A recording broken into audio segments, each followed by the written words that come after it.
Ladies and gentlemen, boys and girls, children of all ages, welcome to Robert Sports Show. I'm your host, Robert. All right, AEW Revolution review.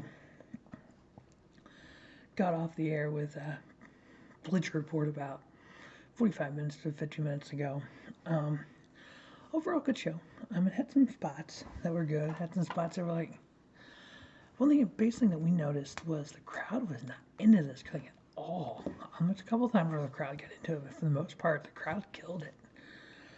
We had 3 pre-show matches, which, if you're doing a Sunday night pay-per-view, 3 pre-show matches from 6 to 7, and your card lasting from 7 to almost 11 midnight on the East Coast on a Sunday night when people got to work on Monday, it's a stretch. It's a bit much. So I'm just going to run through some things that happened here, get the star ratings up, get this thing up, get to bed, to get them to go to work in the morning. The 3 pre-show match, we had legit Leyla Hirsch versus Kris Statlander. Honestly, this match was just a few botches, really. Kris Statlander is better than that, but the legit Leyla Hirsch wasn't very legit.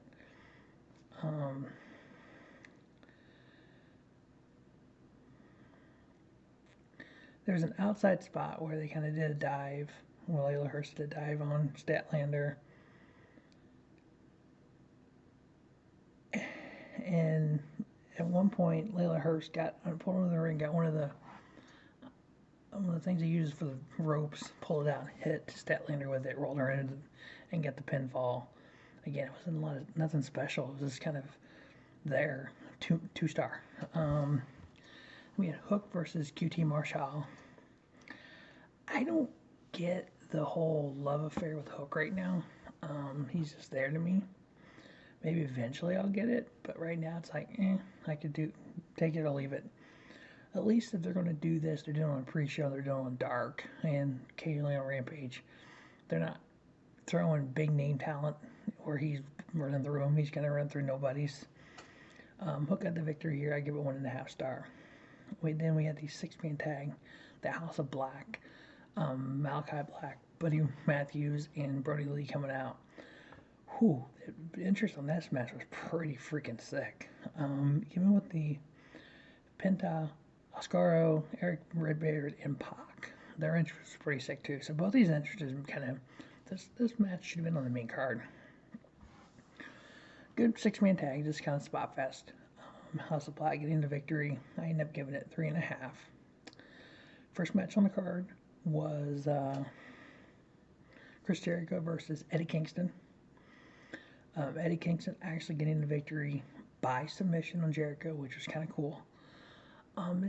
This feud has kind of been there, mainly with Kingston saying Jericho saying he didn't know who Kingston was and all this. I'm like, I mean, really? We're kind of doing that.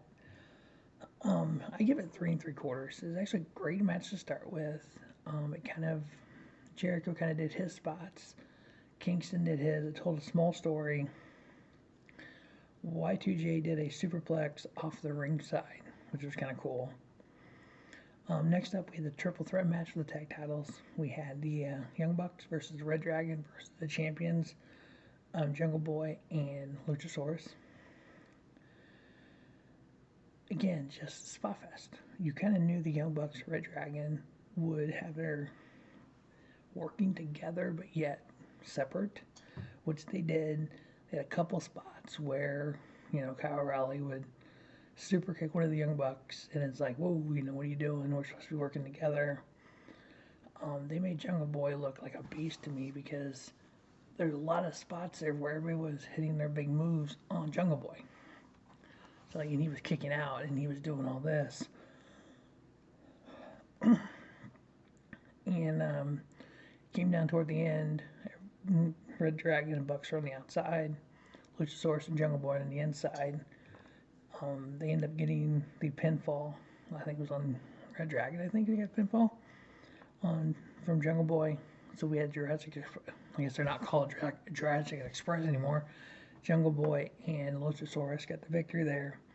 I give it 4 star. That was a good match. Then we had the Revolution ladder match. Christian Cage versus Powerhouse Hobbs versus Ricky Starks, Warlow, Keith Lee, and Orange Cassidy. this thing was a cluster. At one point, you had, excuse me, it's just late. You had Powerhouse, Hobbs, Wardlow, Keith Lee, all up by the announce table, doing spots up there on top of the ramp. You had Wardlow put Powerhouse Hobbs and Keith Lee, knocked him off the side of the stage by the announce table through a table. During this time, you had Christian, Ricky Starks, Orange Cassidy. Orange Cassidy was like dead somewhere on the ringside. Christian and Ricky Starks in the ring doing stuff. And it's almost like you knew Wardlow was going to win this, so you just kind of dicked around until you did. It just didn't flow well at all. Match-wise, spa fest. You had the big guys doing the big guy stuff. You just kind of had a cluster of anything. Just more for spots than anything. Wardlow getting the victory, which was pretty much expected. So he now has a TNT title shot. Next up, a match we could, I did 3 3/4 on that.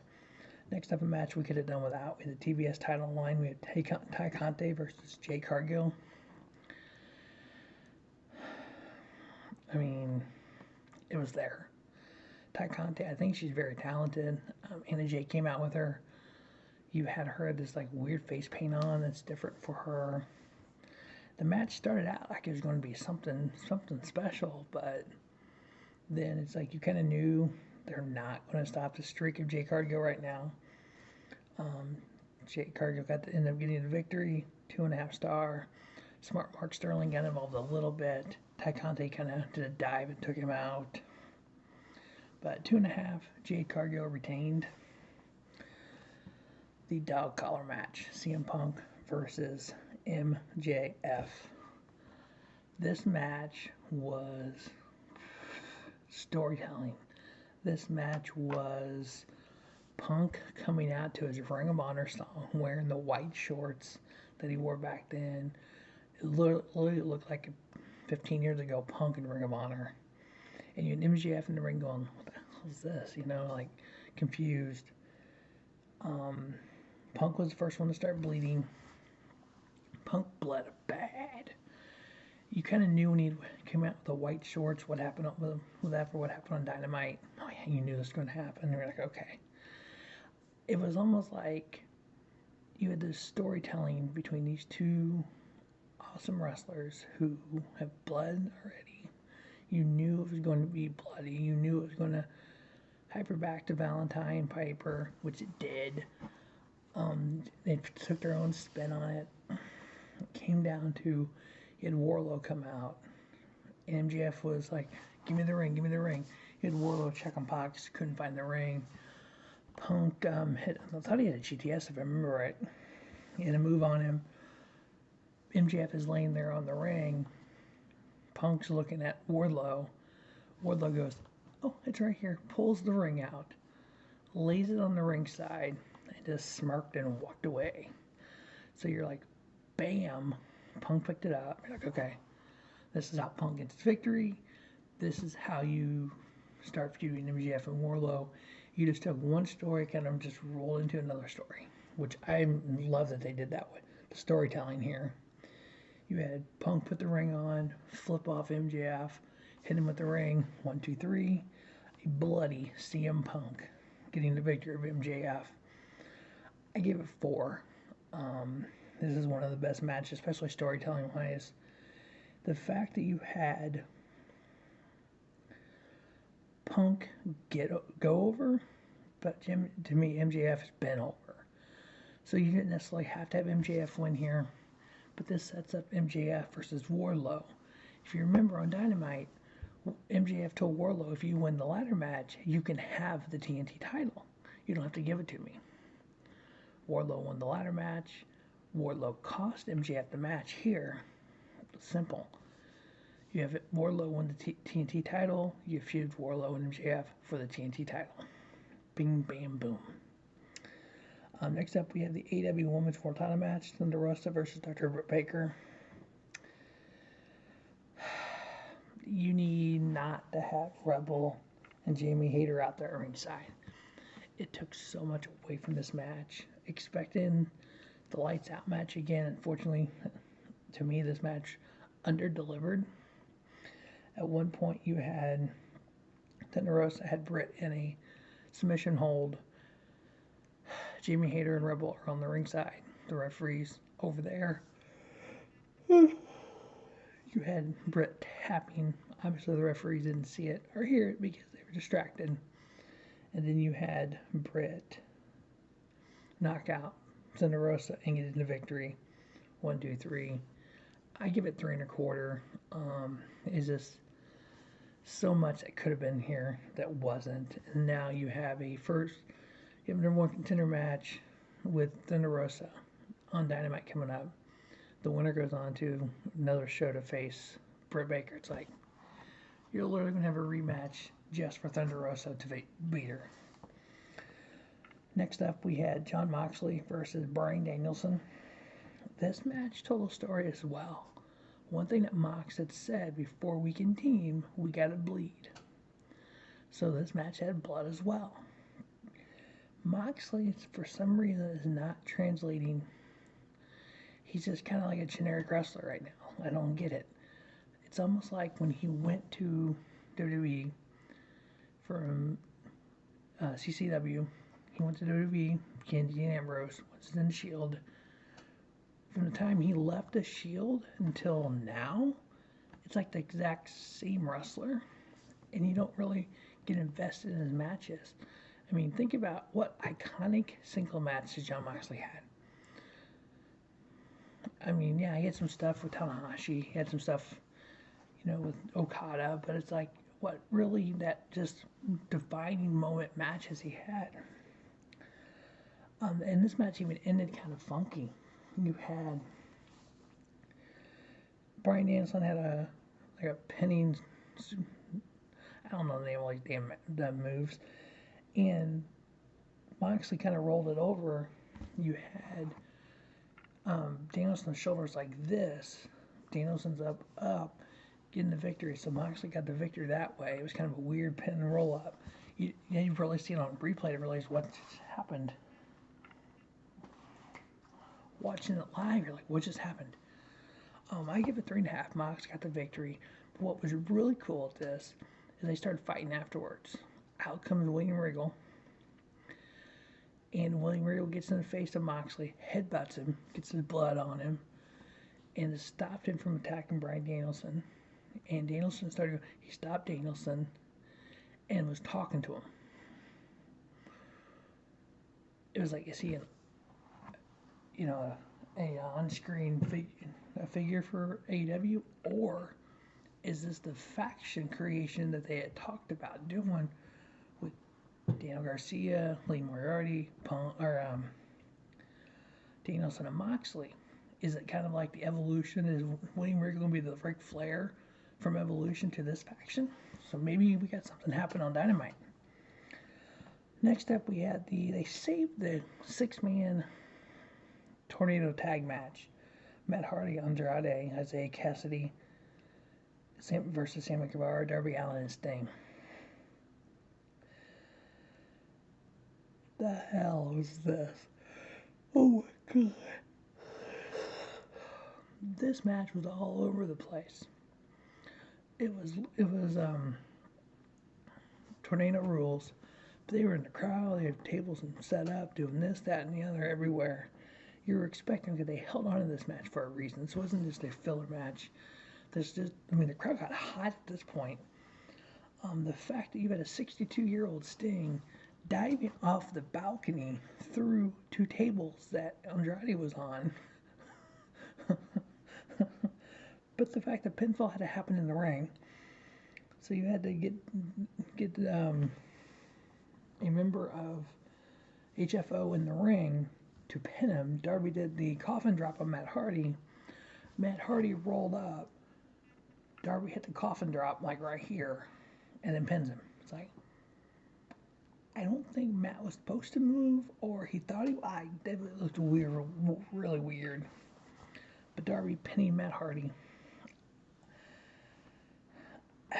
I mean, honestly, I gave it 3 1/4 because it It was enjoyable to watch. It wasn't one of those things where it's like, this is the greatest match in the history of wrestling. It was just funny and enjoyable to watch, and seeing Sting do that big spot with the tables and stuff, like, because Sting started fighting up with, I think it was Matt Hardy, with somebody, and with the Pulse family, and they're like, oh no, Darby's taking the spot. I'm like, no, Sting's about to take the spot. And they're like, nah, Sting. When Sting did the dive, it looked like, honestly, Jimmy Superfly Snuka doing his dive off the top rope. That's what it looked like. It was like, Sting, I'm like, dude, you're about to take a spot that you shouldn't be taking, and you don't. And it looked like, but yeah, it was there. It was a good match. It was intriguing to watch. Then we had our main event, AEW World Heavyweight Title Line Champion Adam Page versus Adam Cole. Yeah, this match just didn't, the chemistry wasn't there. It was okay. It was kind of back and forth. Everybody hit their finisher. It seemed like freaking Cole hit 3 or 4 Panama Sunrises. He did one on the outside. When you had a table, them set a table up. You had ReDragon set a table up. It was right next to the ringside. You had Cole or Page go to put Cole through the table. He did this weird kind of where he was almost trying to like do a tombstone kind of, but Page's knees hit the table, and he had Cole kind of on his backside, kind of like a first DDT. And it's like more Page's knees went through the table more than Cole went through the table. Cole just landed on the table. So that came off kind of funky. You had ReDragon at ringside, and all of Dark Order coming out. They were all fighting. Page ended up hitting the buckshot lariat, knee to the back of the head, get the pinfall. Adam Page, still your AEW World Heavyweight Champion. I give it 3.5. So overall, it was a good show. Some matches under-delivered, too many matches. It got over way too damn late for a Sunday night. As we know, AEW purchased Ring of Honor. At one point, I forgot to mention it, we had Tony Schiavone's announcement. He's standing in front of the entrance with a clipboard. He kept moving the clipboard. You could see it said swerve. We're like, so you're about to announce Shane Swerve Strickland, and you're waving your clipboard so we can see it on TV, so we know what's getting ready to happen on TV. At least don't hold the clipboard like this so you people don't see it. But Shane Swerve Strickland came out. Obviously, everybody knows who he is. You know, whose house? Swerve's house. Whose house? I mean, the crowd was going crazy for it. He even grabbed the mic and goes, whose house? And they're like, Swerve's house. So yeah, he kind of played along with that, so that was kind of cool. But yeah, I'm hoping we use Ring of Honor, AEW does, as a developmental. Still build it up as a brand of its own. Keep the lineage of the titles. Keep the titles. You know, have a Daniel Garcia, Lee Moriarty, that kind of group go to Ring of Honor and kind of build themselves up. Still have the Ring of Honor title matches on AEW TV. Kind of have it a developmental / co-brand with AEW. So you intermingle the talent, but you have a place for the younger talent to go. That's just my opinion. You know, pro wrestling is 90% opinion, 10% fact. The fact is, AEW Revolution was a good show. My opinion is, we had a 4-star match with Punk and MJF. We had a 4-star match, tag titles. We had retained on all the titles. No titles changed hands. CM Punk beat MJF. That's the whole story, and nothing but the whole story. As always, thanks for watching Robert Sports Show. Don't just have a great day, have a spiffy day. Robert Sports Show, your YouTube leader, sports channel content.